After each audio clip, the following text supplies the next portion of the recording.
आत्मा नमस्ते. मी मास्टर पूजा. आज साई पूजा अंश ऑर्गनायझेशनमध्ये मी आपल्या सगळ्यांचं स्वागत करते. आजच्या एपिसोडमध्येही आपण सोल जर्नीच्या पुढील भागाबद्दल ऐकणार आहोत. सोल जर्नी म्हणजेच आत्म्याचा प्रवास.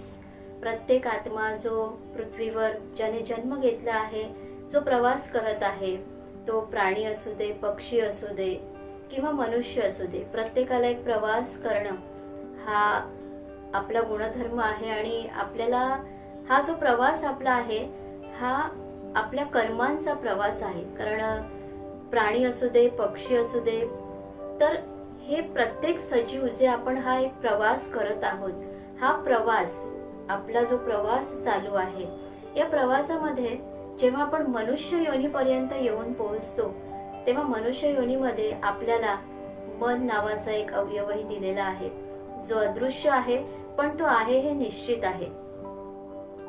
तर या प्रवासामधून जाताना जो त्रास मनुष्य प्राण्याला होत असतो, तो सामान्यतः प्राणी, पशु, पक्षी या कीटक यांना होत नाही. कारण त्यांना चेतन मन, कॉन्शियस माइंड, जो मनुष्य प्राण्याला दिलेलं मनाचं एक फंक्शन आहे, ते नक्कीच त्यांना तितकंसं नाही आहे. तर त्यामुळे या प्रवासामध्ये माझा जो 11 वर्षांचा प्रवास आहे, या प्रवासामध्ये जेव्हा आपण या आध्यात्मिक प्रवासामध्ये जेव्हा प्रवेश करतो, तेव्हा आपल्याला असे असंख्य प्रकारचे वेगवेगळे अनुभव येतात. काही चांगले असतात किंवा काही वाईट असतात. तर प्रत्येक आत्म्याला हा प्रवास करायचा आहे आणि हा प्रवास खरं तर आपल्या कर्मांचा प्रवास आहे. या कर्मांच्या प्रवासामध्ये आपण एक जी काही गोष्ट करत आहोत, एक क्रिया करत आहोत, ही क्रिया म्हणजे आपलं कर्म आहे.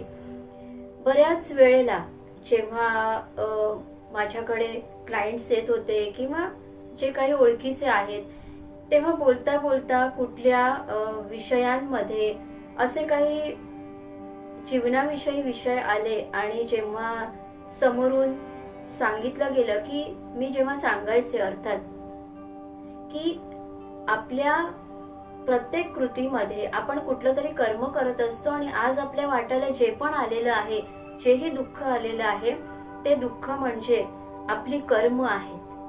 पण प्रत्येक वेळी जेव्हा ज्यावर जे असं काही संकट येतं किंवा जो मानसिक किंवा शारीरिक त्रासातनं त्या मनुष्याला जावं लागतं, तेव्हा तो बऱ्याच वेळेला कर्मांवरही विश्वास ठेवत नाही. पण कर्मांवर कितीही अविश्वास दाखवला तरी कर्म आहेत. कारण प्रत्येक वेळी, प्रत्येक दिवशी, तुम्ही आत्ताही जर तुम्ही व्हिडिओ ऐकत आहात, तर हे सुद्धा तुम्ही एक कर्मच करत आहात. तुम्ही या व्हिडिओला जो काही प्रतिसाद द्याल, चांगला किंवा वाईट, तेही एक कर्मच असेल. प्रत्येक आपली जी क्रिया जी आपण अगदी सकाळी उठल्यापासून ते रात्री झोपेपर्यंत करत असतो, ही आपली कर्म आहेत. तर अशी असंख्य कर्म आपण अनेक मनुष्य योनीमध्ये असताना केलेली आहेत. तर ही जी कर्म आहेत, या कर्मांचा प्रवास करण्यासाठी आपण अनेक जन्म घेत असतो आणि जन्म मृत्यू या चक्रव्यूहामध्ये आपण अडकलेलो आहोत. हे आपण मागच्या भागातही ऐकलेलं आहे. तर आत्म्याचा प्रवास या विषयावर अजूनही माझा अभ्यास सतत चालू असतो. जे ज्ञान मी सांगत आहे, मी देत आहे, हे कुठलंही पुस्तकी ज्ञान नाहीये. तर कुठलाही साधक जेव्हा ध्यान धारणा करतो, मेडिटेशन करत असतो किंवा जी त्याची आध्यात्मिक साधना करत असतो, त्यामुळे ब्रह्मांडामधील जो ज्ञानाचा आपण युनिव्हर्सल डेटा असं त्याला म्हणू शकतो, हा जो ब्रह्मांडामध्ये असलेलं हे जे ज्ञान आहे, एन्सायक्लोपीडिया, तर हे जे ज्ञान आहे, हे ज्ञान आपल्यामध्ये सहजपणे आपल्याला प्राप्त होत असतं. या क्रियेला म्हणत असतात की तुमची चेतना जागृत होणं. चेतना तर आपल्या प्रत्येकाला आहे. साध्या प्राण्यालाही चेतना आहे की आपल्याला कोणी जर चिमटा काढला तर आपल्याला लगेचच त्रास होईल. अशी चेतना प्रत्येकाला दिलेली आहे. परंतु एक आध्यात्मिक चेतना ज्याला आपण म्हणतो, ही आध्यात्मिक चेतना खूप वेगळ्या लेवलची आहे, वेगळ्या पदाची आहे. मनुष्य जेव्हा या चेतनेवर येऊ लागतो, तेव्हा त्याला ब्रह्मांडामधील सुंदर ज्ञानाची अनुभूती येऊ लागते. आणि नेहमी ज्ञान दिल्याने ज्ञान वाढत असतं. जर ते ज्ञान आपण आपल्यापर्यंतच ठेवलं तर त्याला गंज लागतो. त्यामुळे ज्ञान हे दिलंच पाहिजे. अशा अनेक प्रकारचे वेगवेगळ्या विषयांवर, सोल, माइंड, बॉडी या तीनही विषयांवर अगदी सखोलपणे ज्ञान देणारं साई पूजा अंश हे माझं ऑर्गनायझेशन आहे. बऱ्याच प्रकारचे ऑनलाईन सेशन्स, वर्कशॉप, अशी मोफत शिबिरं आपली होत असतात. कोरोनाच्या प्रादुर्भावामुळे आपले आता सध्या हे अशा प्रकारचे ऑनलाईन सेशन्सच होत आहेत, जेणेकरून प्रत्येक जण अशा प्रकारचे सेशन ऑनलाईनच घेऊ लागलेला आहे. नाहीतर अनेक ठिकाणी जाऊन अनेक प्रकारची वेगवेगळ्या विषयांवर शिबिरं पूर्वी लाईव्ह सेशनच्या माध्यमातूनही भरवलेली आहेत. तर अशा प्रकारचं ज्ञान जे आपण घेत आहोत हे ज्ञान कधीही संपत नाही. इव्हन या ज्ञानाला अंतही नसतो. मी या माझ्या आध्यात्मिक प्रवासामध्ये अनेक प्रकारच्या कटू आणि चांगल्या अशा दोन्हीही अनुभवांमधनं मी गेलेली आहे. जीवन कधीही आपल्याला एका जागी बसून कळत नाही. संकटांना पार केल्याशिवाय कळत नाही. जर आपल्या जीवनामध्ये आर्थिक अडचणीच आल्या नाही तर पैसे हे किती महत्वाची गोष्ट आहे हे त्या मनुष्याला कळणार नाही. जर आपल्याला वेळेवर, बऱ्याच वेळेला असं आहे की वेळेवर अन्न मिळत नाही किंवा धान्याची चणचण घरामध्ये जाणवते, जर ती चणचण जाणवली नाही तर त्याचं महत्व आपल्याला कळणार नाही. बिझनेसमध्ये सतत सक्सेसच येऊ लागलं तर अपयशाची भावना काय असते हे आपल्याला कधी कळणार नाही. तर प्रत्येक ज्या गोष्टीचा आज आपल्याला आयुष्यामध्ये त्रास होत आहे, या त्रासाचं एक काहीतरी महत्व आहे. पण परमेश्वर म्हणत असतो की आपल्याला त्या कर्मांमध्ये त्रास दिलेला आहे, पण त्या त्रासामध्ये आपल्याला मार्गही दिलेला आहे. फक्त तो मार्ग आपल्याला प्रत्यक्षपणे अनुभवता आला पाहिजे आणि आपल्याला दिसला पाहिजे. बऱ्याच वेळेला हेच होत नाही आणि यामागे असतात ती सुद्धा आपली कर्मच असतात. जर आपण कोणाला मिसगाईड केलं, चुकीची शिकवण दिली, तर त्या चुकीच्या शिकवणीचा लेसन, जो धडा आहे, हा आपल्यालाही कधीतरी शिकावा लागणारच आहे. कर्म असं असतं, त्यांना जर तुमच्याकडे रिटर्न यायचं असेल, एक दिवस सुद्धा अपूर्ण आहे किंवा ते कर्म तुमच्याकडे एका दिवसातही येईल, एका महिन्यातही रिटर्न येईल, एका वर्षातही रिटर्न येईल किंवा एका जन्मातही येईल किंवा त्या पुढेही अजून कुठल्या जन्मामध्ये तुमचं केलेलं कर्म तुमच्याकडे रिटर्न येणार, पण 100% ते रिटर्न येणार आहे. आज बरेच असे सोल, असे आत्मे, म्हणजे जशी लोकही आपल्या अवतीभोवती आहेत की ते अशा आध्यात्मिक गोष्टींकडे तितकेसे लक्ष देत नाहीयेत किंवा तितकासा हा विषय त्यांना आवडत नाहीये. म्हणून या विषयाचा अभ्यास ज्यांना पटेल आणि ज्यांना आवडेल त्यांनीच करावा किंवा त्यांनीच हे टॉक ऐकावं आणि याच्या सखोल विचारांमध्ये जावं आणि नक्की आपलं ज्ञान वाढवावं. आयुष्यामध्ये बऱ्याच वेळेला आपण खूप असंख्य गोष्टी करत असतो. ग्रहांचं म्हणजे माझ्या इतक्या वर्षाच्या अभ्यासामध्ये ग्रहांचं खूप महत्व आपल्या आयुष्यामध्ये नक्की आहे हे मी सांगेन. कारण आपला जन्मच आपल्या कर्मानुसार झालाय, पण आपल्या कर्मांची परीक्षा घेणार कोण? तर परीक्षा घेणारे आपले ग्रह असतात.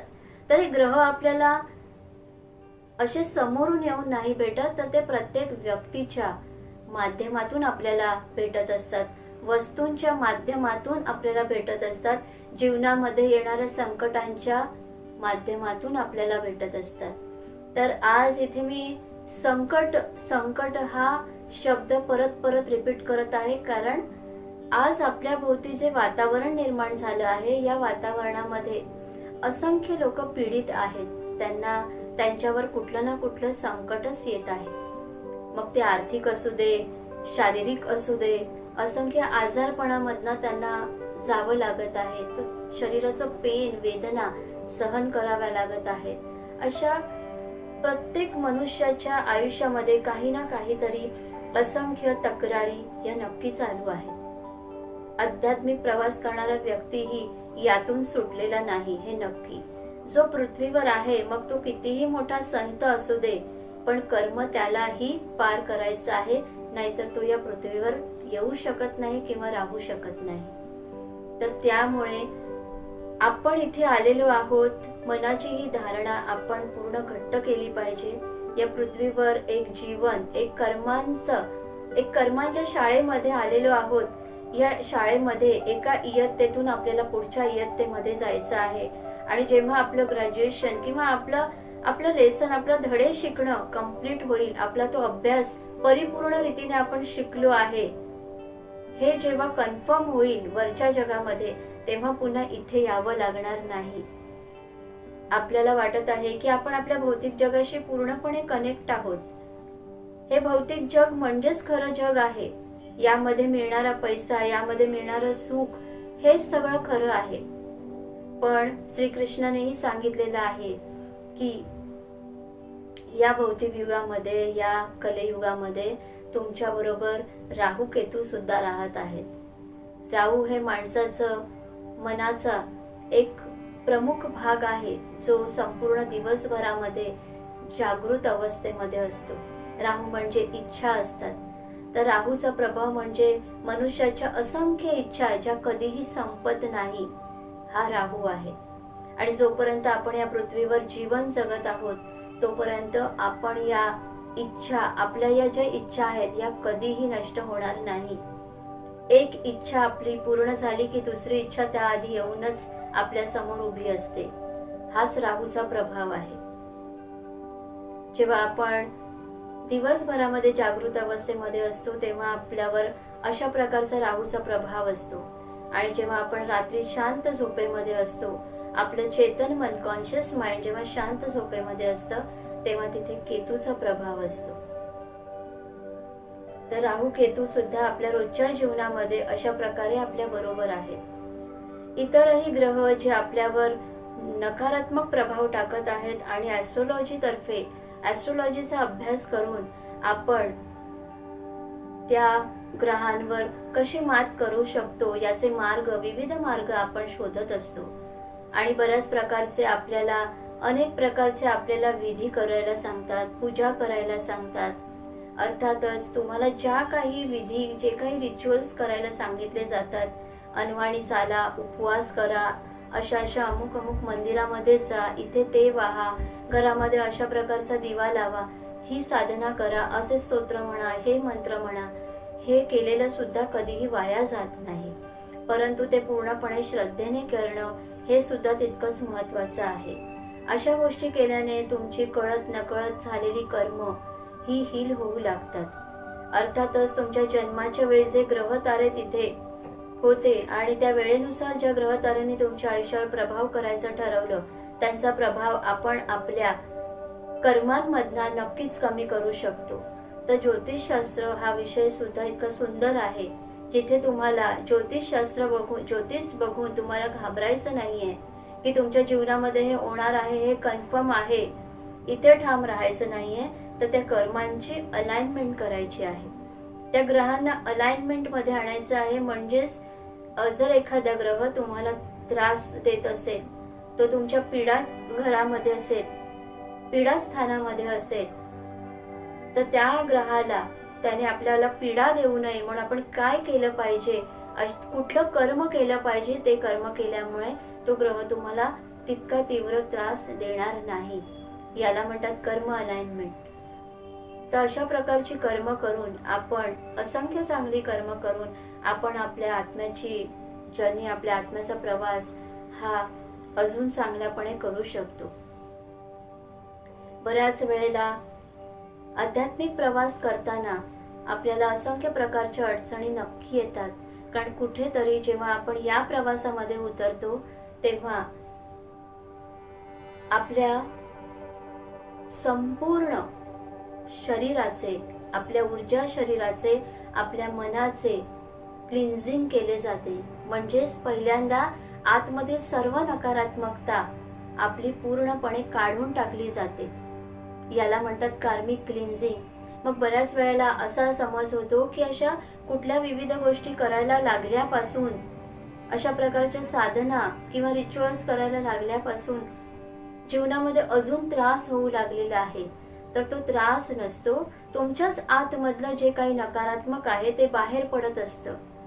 फक्त काही वेळ शांत राहावं आणि त्याला फेस करावं. तर या सगळ्या प्रत्येक कर्माला फेस करण्यासाठी आपण नेमकं काय केलं पाहिजे, कुठून ती शक्ती मिळवली पाहिजे, तर याचा सगळ्यात महत्वाचा मुद्दा आहे म्हणजेच मेडिटेशन.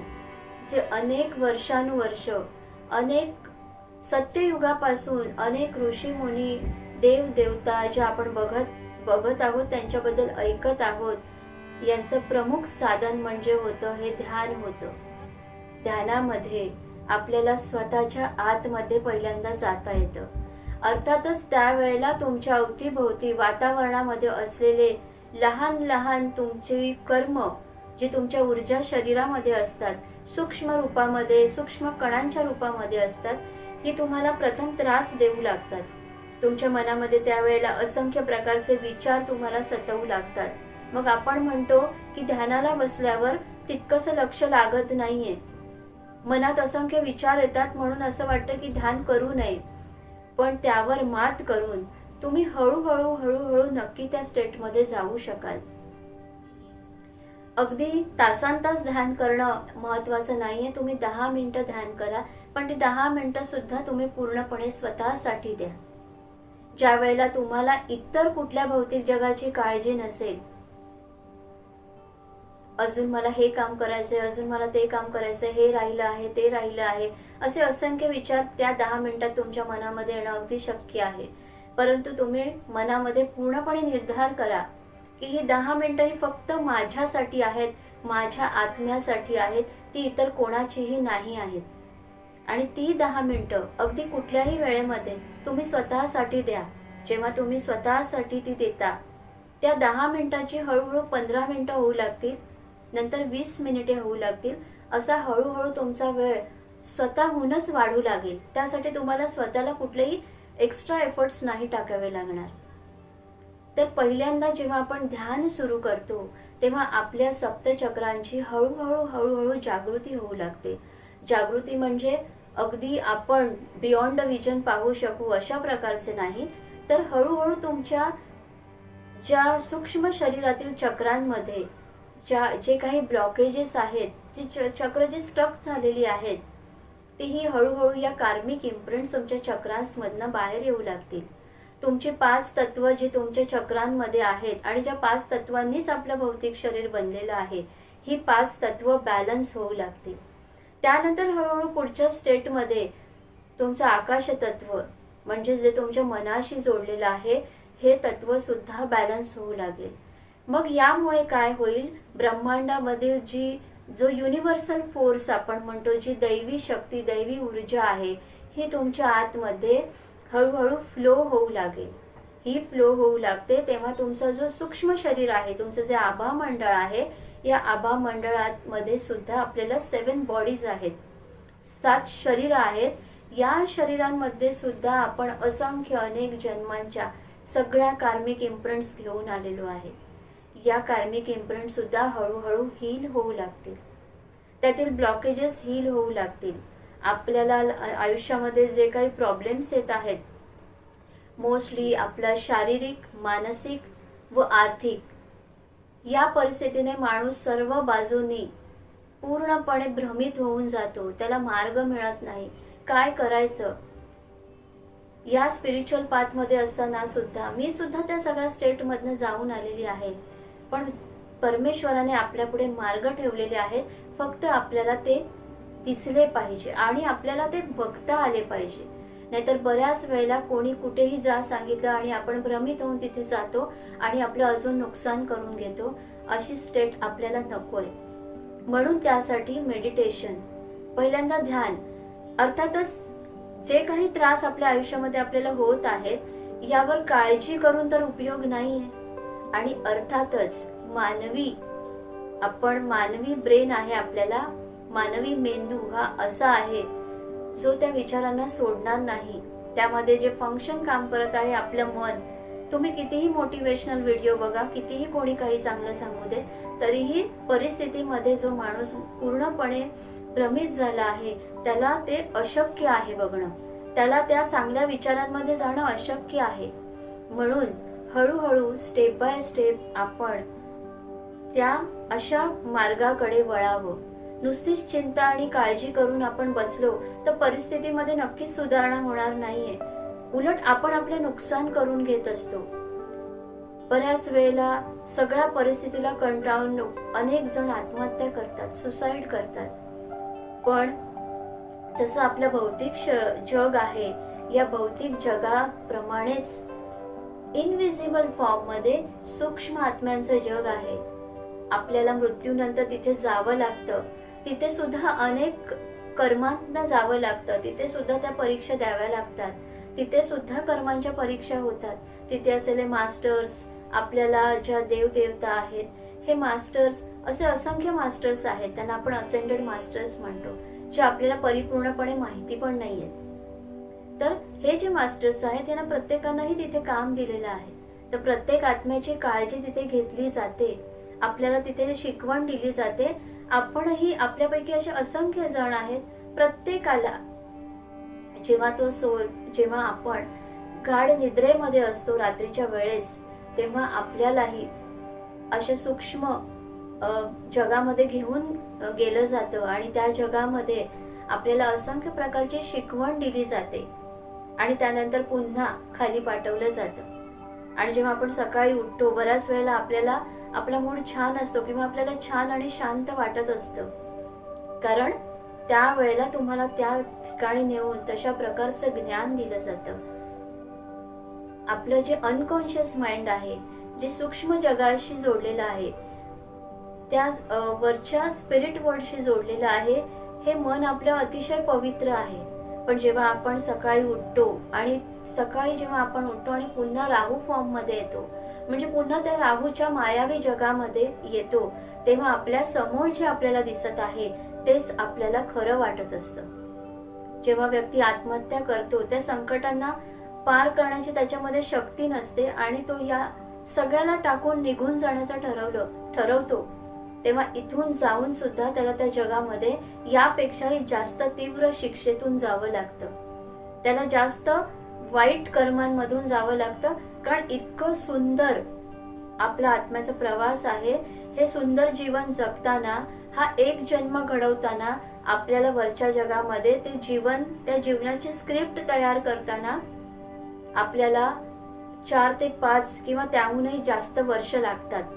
आणि तेव्हा आपण आपल्या या जन्माची स्क्रिप्ट बनवतो की मी अनेक जन्म आणि या जन्मांमध्ये जी काही कर्म केली ती अजूनही मी क्लिअर नाही केली आहेत. त्या कर्मांना मी पूर्णपणे संपवलेलं नाही आणि जे संपवायला गेले होतो आम्ही खाली, ती संपवण्यापेक्षा अजून वाढवून आलोय. ती कर्मही त्यामध्ये ऍड होऊन एक आपल्या जीवनाची स्क्रिप्ट आपण तिथेच लिहितो.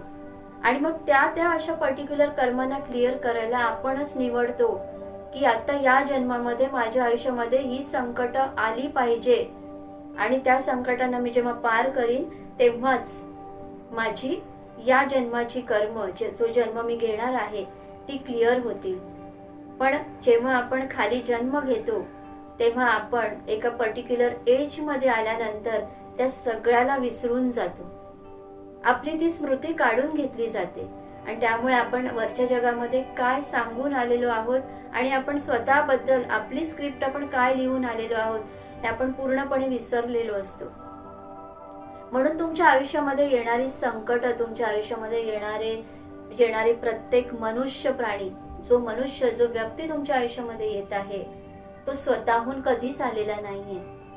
तुम्ही ती स्क्रिप्ट लिहून ठेवलेली आहे की असा व्यक्ती माझ्या आयुष्यामध्ये येईल, तो मला अशा प्रकारचा त्रास देईल आणि तो त्रास मी सहन करेन, तेव्हाच माझं हे कर्म पूर्णपणे हील होईल. कारण केव्हा तरी तुम्ही त्या व्यक्तीबरोबर तशा प्रकारचं कर्म आधी केलेलं होतं.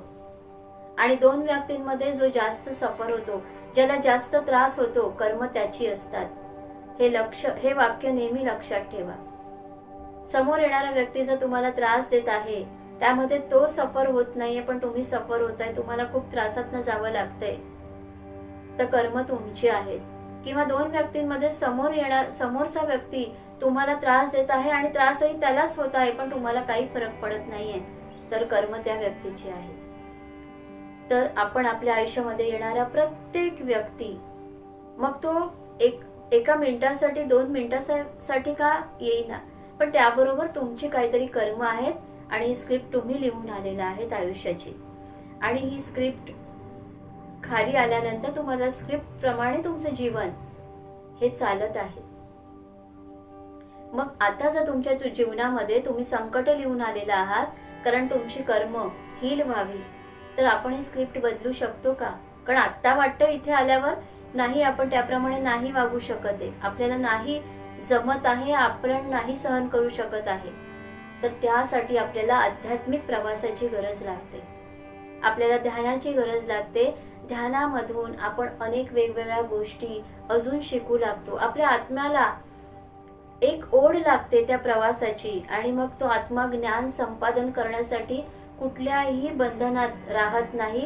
तो फक्त त्या ज्ञानाकडे धाव घेत असतो की मला माझं ज्ञान वाढवायचं आहे. कारण ज्ञानामध्ये जी शक्ती आहे ती शक्ती कुठेच नाही. तर आपण या ज्ञानामधनं आपल्याला समजू लागतं की आपल्याला करायचं काय आहे.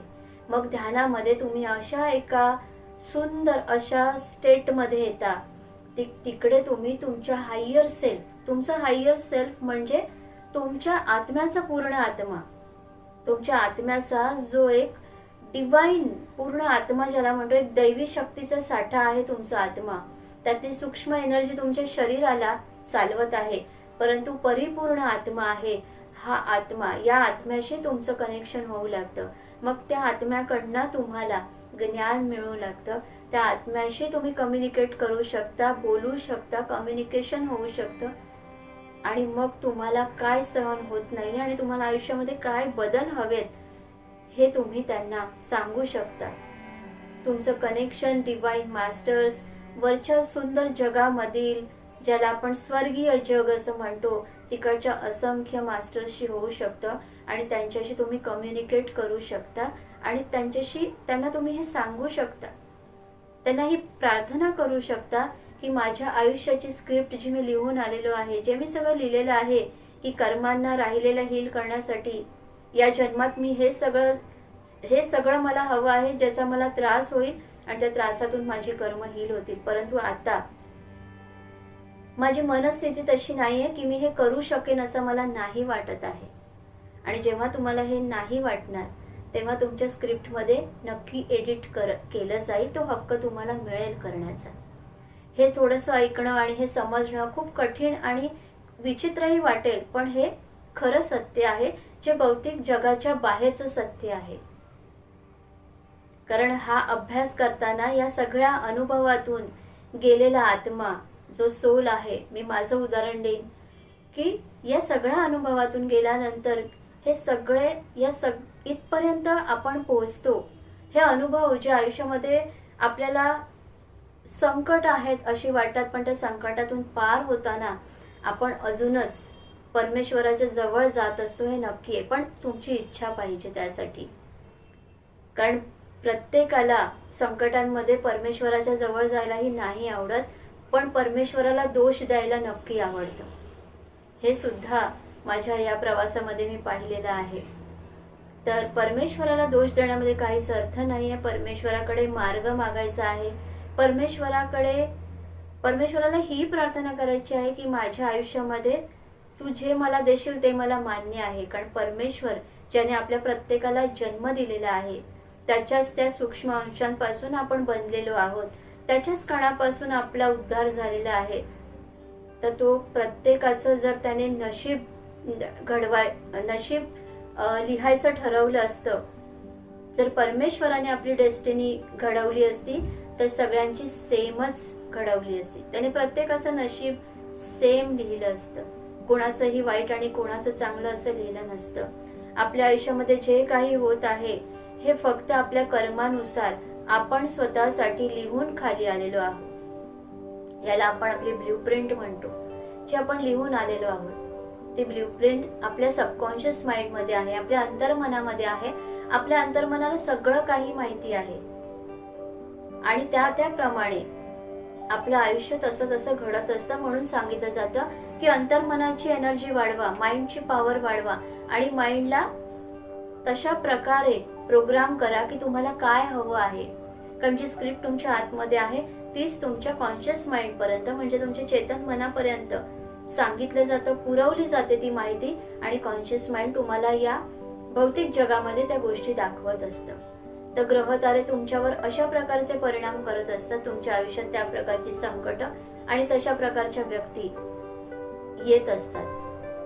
तर सगळ्यात पहिल्यांदा मी म्हटलं, मेडिटेशन, ध्यान करणं खूप महत्वाचं आहे. अगदी तुम्हाला वेळ नाहीये तर स्वतःसाठी 10 मिनिटं द्या आणि ध्यान करा. दुसरी गोष्ट, माफीची प्रार्थना, ज्याला फॉरगिव्हनेस प्रेयर असं म्हटलं जातं, की झाल्या चुका आपल्या हातून, आपण कोणीही त्यातून सुटलो नाही.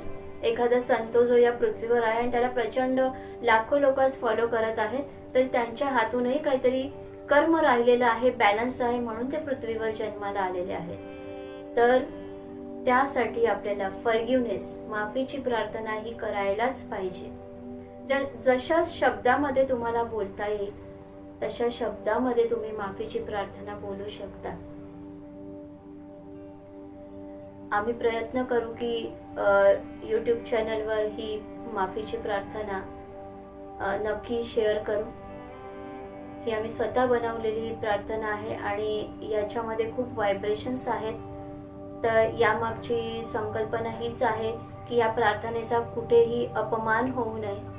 त्यामध्ये खूप ऊर्जा आहे, खूप व्हायब्रेशन्स आहेत आणि ही प्रार्थना जितक्या आतून आणि जितक्या डीप स्टेटमध्ये जाऊन, जितक्या आपण जसं म्हणतो अगदी हृदयापासून तुम्ही कराल तितकं त्याचं निश्चित फळ तुम्हाला मिळेल. कारण ही प्रार्थना अशी आहे की ती फक्त तुम्हाला बोलायला सांगितलेली आहे आणि त्यातून काहीतरी निष्पन्न होणार आहे म्हणून कधीच बोलू नये. खरंच तुम्ही त्या व्यक्तीला माफ करू शकत आहात का? तुम्हाला नाही आठवते गत जन्मातील कुठल्या व्यक्तींबरोबर तुम्ही काय केलं आहे, तर त्या व्यक्तींनाही आपण डोळ्यासमोर आणून अगदी सूक्ष्म सूक्ष्म कणांच्या रूपांमध्ये आणून मग आपल्या घरामधील त्या व्यक्ती असो, आपल्या नात्यांमधील असो, आपल्या मित्र परिवारामधील असो, कोणीही असो, त्यांना डोळ्यासमोर आणून प्रार्थना नक्की करा. माफीची प्रार्थना, मनातून माफी मागा. समोरून माफी नाही मागायची, पण मनातून तुम्ही जितकी माफी मागाल त्याने समोरच्याचा फायदा होणार नाहीये, तर नक्कीच तुमचा फायदा होणार आहे. तुमच्या आतमध्ये जेव्हा तुम्ही राग निर्माण करता, एक ॲग्रेशन क्रिएट होतं, त्या व्यक्तीबद्दल ज्या रिव्हेंजच्या भावना, बदल्याच्या भावना तुमच्या आतमध्ये येऊ लागतात, या भावना तुमच्याच आतमध्ये आघात करत असतात. तुम्हाला ज्या ऊर्जा शरीरामध्ये सप्तचक्र आहेत, तुमच्या ऊर्जा शरीराचे जे 7 लेयर्स आहेत, यांच्यावर हा परिणाम होत असतो. कारण तुम्ही कोणा व्यक्तीच्या मागून किती राग उद्वेग तुमचा रागाचा आहे, किती राग व्यक्त करत आहात, त्याला किती काय बोलत आहात, हे ऐकायला तो व्यक्ती तिथे नसतो, परंतु ते तुम्हीच ऐकत आहात. तुमचंच मन हे सगळं ऐकत आहे आणि त्याचा परिणाम तुमच्या संपूर्ण शरीरावर, तुमच्या मनावर, तुमच्या ऊर्जा शरीरावर होत आहे. तर त्यामुळे अशा प्रकारचा जेव्हा परिणाम होतो तेव्हा हळूहळू तुमचे ऊर्जा शरीर ड्रेन होत जातं आणि जेव्हा ते अशा प्रकारे वीक होऊ लागतं, अशक्त होऊ लागतं, हे शरीर अशक्त झाल्यामुळे तुम्हाला तुमच्या फिजिकल बॉडीमध्ये joint pain, arthritis, BP, high BP, sugar अशा प्रकारचे त्रास होऊ लागतात. ज्या व्यक्ती जास्त प्रकारचा राग ज्यांना आहे, जे अगदी पटकन राग व्यक्त करतात, ज्यांना आतमध्ये खूप राग येतो पण ते बोलू शकत नाही, अशा प्रकारच्या व्यक्तींना अशा प्रकारचे आजार आज सहजपणे होत चालले. हळूहळू या रागाचा प्रभाव हार्टवर येऊन हार्ट अटॅक सारखे आजार होत आहेत. अशा वेगवेगळ्या आजारातनं जाऊ लागत आहे. ज्यांना असं वाटत असतं की आपण या जगामध्ये सस्टेन होऊ शकत नाही, आपल्यावर खूप साऱ्या जबाबदाऱ्या आहेत आणि या जबाबदाऱ्यातनं पार होताना त्रास होत आहे. अशांना काही एज नंतर, एका वयानंतर यांना अर्थरायटिस सारखे आजार होऊ लागतात. तर हे आजार अशा प्रकारे आपल्याला होत असतात. तर या सगळ्यातनं आपल्याला बाहेर यायचंय आणि यासाठी प्रथम आपल्याला आपल्या मनाची शुद्धी करायची आहे. मनाची शुद्धी करण्यासाठी तुम्हाला सगळ्यात महत्त्वाचं आहे फॉरगिव्हनेस प्रेयर, माफीची प्रार्थना. माफीच्या प्रार्थनेनंतर तुम्ही 10 मिनिटं का होईना ध्यान करा. अगदी शांत डोळे मिटून तुम्ही बसू शकत नसाल तर तुम्ही ओमचा चॅन्ट करा. ओम हा युनिव्हर्सल मंत्र आहे. यामध्ये खूप साऱ्या शक्ती आहेत. जगातील जेवढे सिम्बॉल्स आहेत, जेवढे मंत्र आहेत, ह्या सगळ्यामध्ये ओमचा समावेश आहे. ओम शिवाय प्रत्येक गोष्ट अपूर्ण आहे. ओम परिपूर्ण असं एक सिम्बॉल आहे, या युनिव्हर्सल सिम्बॉल आहे. आणि यामध्ये सगळ्या देवदेवता आहेत, विराजमान आहेत. तर तुम्ही 10 मिनिटं शांतपणे ओम बोलू शकता. फक्त ही साधना करताना, तुम्हाला ओमची साधना करताना तुमच्या अवतीभोवतीचा परिसर स्वच्छ असावा. तुमच्या डोक्यावर शीतलता येण्यासाठी, थंडावा येण्यासाठी सफेद रंग असावा. म्हणजे तुम्ही सफेद रंगाची शॉल किंवा रुमाल, स्वच्छ रुमाल जो तुम्ही वापरलेला नाहीये तो ठेवू शकता. आणि एकांतामध्ये बसून, किंवा जर तुम्हाला घरामध्ये तुमच्या एकांत नसेल मिळत तर तुम्ही शांतपणे एका कोपऱ्यामध्ये बसा, हेडफोन लावा आणि 10 मिनिटं हा ओमचा चॅन्ट करा. ही 10 मिनिटं फक्त तुमची असतील. हा चॅन्ट झाल्यानंतर तुम्ही शांत बसा, अगदी 2 मिनिटं, आणि प्रयत्न करा या क्षणामध्ये मनामध्ये एकही विचार येणार नाही. आणि पूर्ण लक्ष तुमच्या प्रत्येक विचाराकडे केंद्रित करा. तुम्ही जेव्हा लक्ष येणाऱ्या विचाराकडे केंद्रित करता तेव्हा मी नक्की सांगेन, तुम्ही पहा हे करून, विचार येत नाही. तुम्ही वाट बघा विचारांची आतमधून. कुठला विचार मनात आता येतोय का, आणि त्याकडे फोकस करा. जेव्हा तुम्ही विचाराकडे फोकस करता तेव्हा मनामध्ये विचार येत नाही. तर अशा तऱ्हेने विचार करताना अगदी 1 ते 2 मिनिटं सहज होतात. 1 ते 2 मिनिटं जर तुम्ही स्थिर आणि शांत राहिलात तर तुमच्या अंतर्मनाची शक्ती अगदी सहजपणे वाढू लागते, अगदी सहजपणे.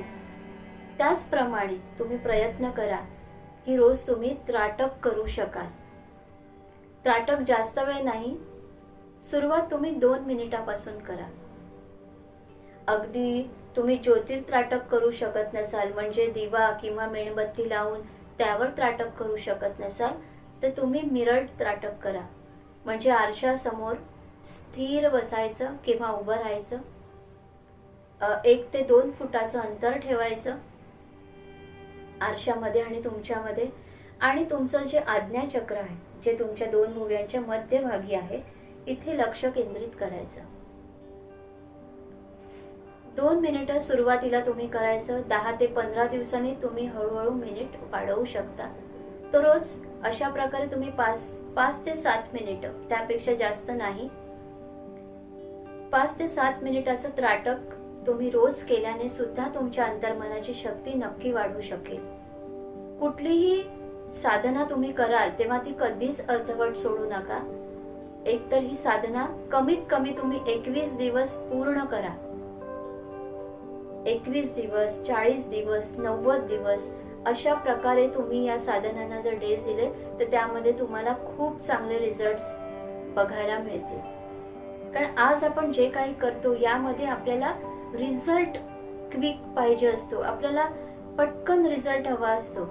पण त्यासाठी तुम्हाला जी काही तुम्ही साधना करत आहात, जे काही करत आहात, त्यामध्ये तुम्हाला सातत्य पाहिजे. तुमचे सातत्य असेल तर तुम्हाला नक्की त्याचे रिझल्ट्स बघायला मिळतील. तर अशा प्रकारे हळूहळू मी एवढं सांगेन, नक्की मी हे नेहमीच्या स्टॉक मध्ये मी सांगत असते की अध्यात्म म्हणजे नुसतंच देवपूजा करणं नाहीये.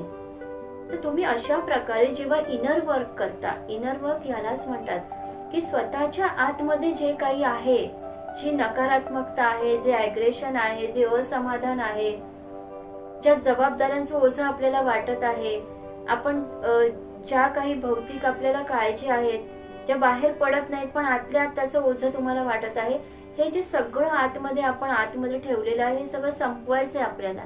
याला म्हणतात इनर वर्क. आणि अशा प्रकारच्या जेव्हा तुम्ही गोष्टी करू लागता, अशा प्रकारच्या साधना करू शकता. जर तुम्ही हे करू शकत असाल तर त्याचं सातत्य ठेवणंही तुम्हाला भाग आहे. अगदी स्वतःसाठी 10 मिनिटं द्या, त्राटक करायला 2 मिनिटं द्या, जास्तीत जास्त स्वतःसाठी तुम्ही 15 मिनिटं, 3 मिनिटं फॉरगिव्हनेस, या 3 क्रिया प्रथम तुम्ही सुरू करा. अगदी न चुकता 21 दिवस तुम्ही करून पहा आणि खरोखर तुम्हाला त्याचे काय रिझल्ट आले आहे ते तुम्हाला नक्की कळतील. हळूहळू तुम्हाला आवडू लागेल तर तुम्ही पुढे पुढे या क्रिया चालू ठेवा. आणि खरं तर चालू ठेवायचंच आहे. फॉरगिव्हनेस आणि ध्यान हे तर आयुष्याच्या शेवटपर्यंत तुम्ही करा आणि याचे चांगले परिणाम तुम्हालाच दिसणार आहेत, तुम्हालाच बघायला मिळणार आहेत. तर हे तुम्ही सुरू करा. तर आपल्या आत्म्यांचा प्रवास करण्यासाठी आपण असंख्य अजून गोष्टी आहेत ज्या आपण करू शकतो.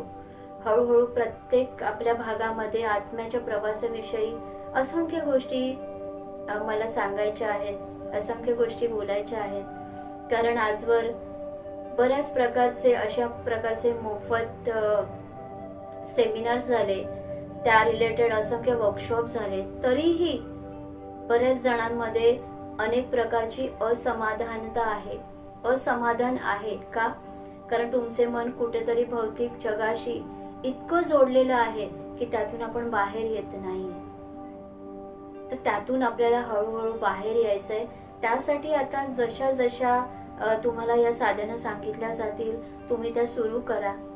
आज सांगितलेल्या 3 साधना जास्तीत जास्त किती वेळही तुम्ही मेडिटेशन करू शकता, पण कमीत कमी 10 मिनिटे तरी करा. 1 ते 2 मिनिटं अगदी स्थिर बसायचं आहे, डोळे बंद करूनच.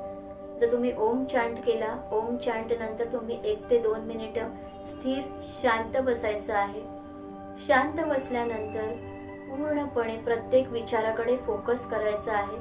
यामुळे मनात एकही विचार येणार नाही आणि तुम्ही पूर्णपणे स्थिर राहू शकता आणि या क्रियेमुळे तुमच्या अंतर्मनाची शक्ती वाढणार आहे. तसेच रोज 2 ते 3 मिनिटे तुम्ही त्राटक करायचं आहे आणि फॉरगिव्हनेस करायची आहे. फॉरगिव्हनेसची प्रार्थना बोलायची आहे, माफीची प्रार्थना बोलायची आहे. साधारणपणे मी इथे माफीची प्रार्थना तुम्हाला सांगते. शांत एका ठिकाणी बसायचं आहे, डोळे बंद करायचे आहेत, 2 ते 3 दीर्घ श्वास घ्यायचे आहेत.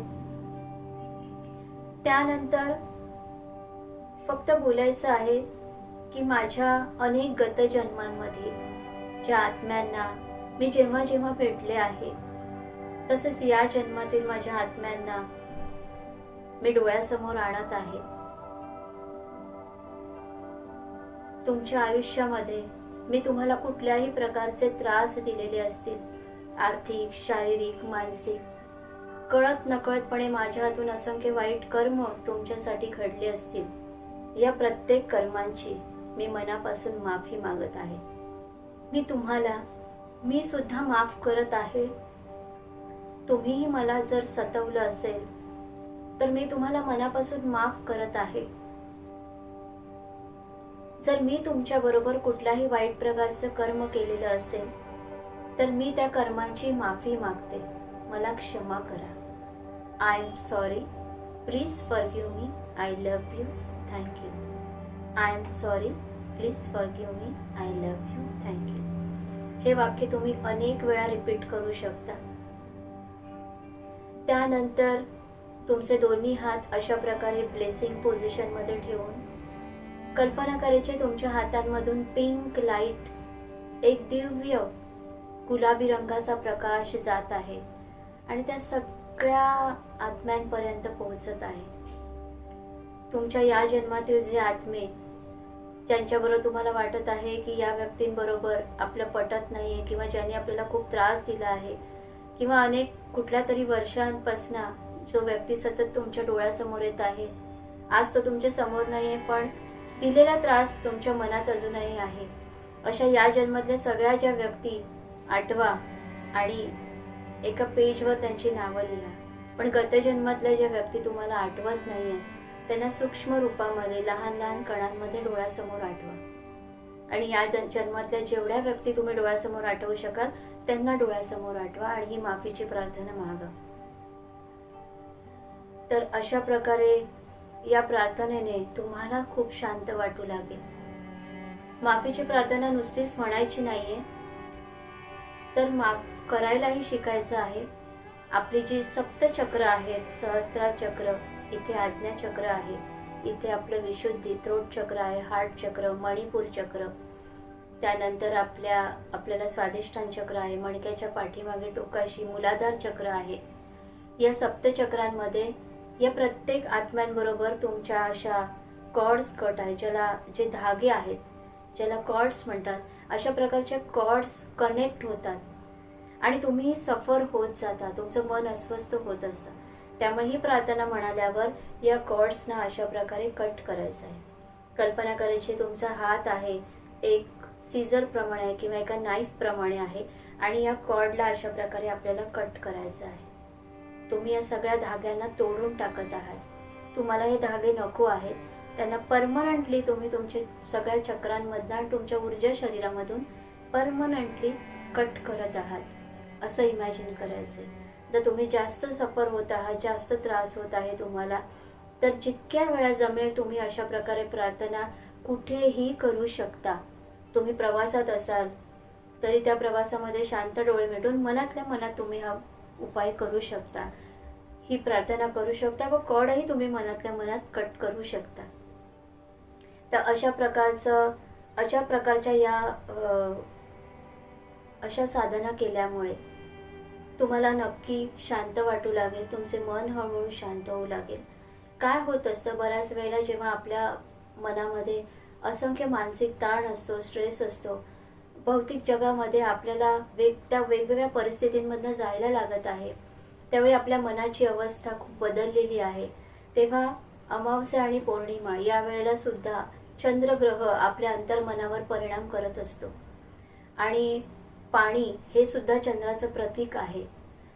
तर आपल्या बॉडीमध्ये सुद्धा 75% वॉटर आहे, पाणी आहे आणि ह्यामुळे आपल्या बऱ्याच जणांना एक मानसिक ताण येतो, प्रेशर येतं, विचार वाढतात या दरम्यान पौर्णिमा आणि अमावस्या. त्यामुळे त्यांचा बीपी हाय होतो किंवा लो होतो. तर ह्या सगळ्या तक्रारी होतात किंवा त्यांचं मन अतिशय अस्वस्थ होऊ लागतं या दरम्यान. तर अशा प्रकारच्या त्रासातनं आपल्याला नक्की बाहेर यायचंय. सोल आत्म्याचा प्रवास म्हणजेच आपण जे जीवन जगत आहोत, या जीवन जगताना आपल्याला या प्रवासाला सुखद बनवण्यासाठी काय करायचं आहे याकडे लक्ष देणं हा आत्म्याचा खरा प्रवास आहे. तर मी आशा बाळगते की नक्की आपण यापुढे जे काही ऐकलेलं आहे अशा प्रकारची साधना आपल्या जीवनामध्ये तुम्ही करायला आजपासूनच सुरुवात कराल. आपलं मन आणि शरीर शांत व सुदृढ ठेवाल. यापुढची माहिती आपण पुढील भागामध्ये बघू. तोपर्यंत